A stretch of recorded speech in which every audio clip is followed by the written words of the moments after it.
எங்க மாமா போறீங்க? கடைக்கு போறேன்டி. நானும் வரேங்க, பொருள் வாங்கணும். நீ ஏன்டி வர?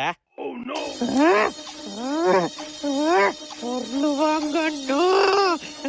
ஏ சிச்சி மூஞ்சி அப்படி வைக்காத, ஆய் வருது. போய் ட்ரெஸ் மாத்திட்டு வாப்பா. 5 நிமிஷம் ட்ரெஸ் மாத்திட்டு வந்துடுறேன். ஆலி மூஞ்சியும் பாரு. A few minutes later. ஏங்க கிளம்பிட்டேங்க, போலாம்.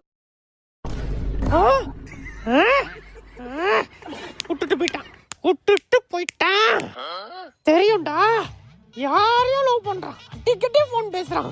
ஐயோ, பேசாம நைட்டு தூங்கும்போது கல்லு தூக்கி போட்டு கொன்னுடுமா, இல்ல சோத்துல வச வச்சு கொன்னுடுமா, இல்ல தலைவணி வச்சு உரக்கு எதனா பண்ணி ஆகணும்.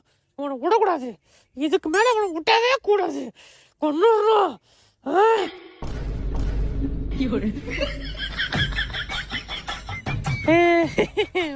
வாங்க கடைக்கு போவோம்.